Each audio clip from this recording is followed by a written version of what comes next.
I'm watching two systems at the moment that, while in the next few days are not posing a significant threat to land, but that will maybe change, and these storms could do something very interesting.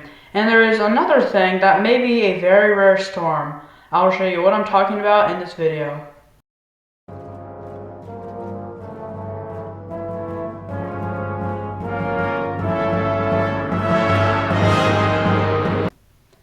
It's CBS cycle on Wednesday, December 10th, 2025, starting with Invest 92S. It currently has 25 mile-an-hour sustained winds and a low chance of development in the next 24 hours.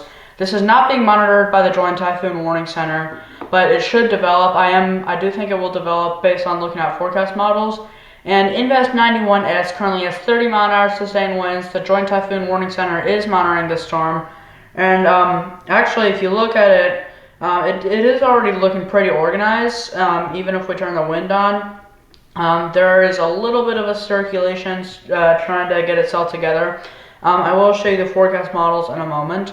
But also, there is something going on, maybe, that it's not official quite yet, but that happens very rarely, maybe once a year, often less.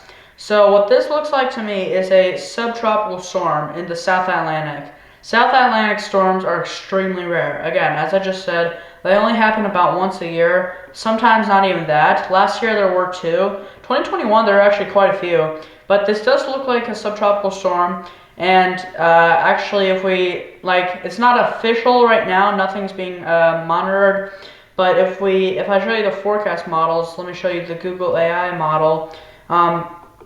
A few of their parts are some parts like their Weather Next Gen is showing maybe a hurricane force storm, which would be crazy. There's only been one hurricane force storm in South Atlantic history. That just speaks to you how rare those are. That was in 2004. The Weather Next graph shows this maybe being equivalent to a Category 1 equivalent hurricane. I'm not sure if that's actually going on right now, but the Google AI forecast models are picking up on that. And then going further out in time, these two systems both develop. One of them actually develops south of Indonesia. And then this other one over here maybe takes a little longer to develop, but what's going to happen is it's likely all of these will develop. And then these ones over here in the Australian, that's too far out, Australian and South Pacific, that's too far out to tell if it's going to happen. But based on what I know right now, these two systems are forecast to develop.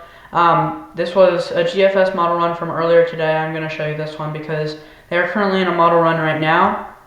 The GFS shows these kind of both developing, and then what's going to happen is they might do a Fujiwara effect.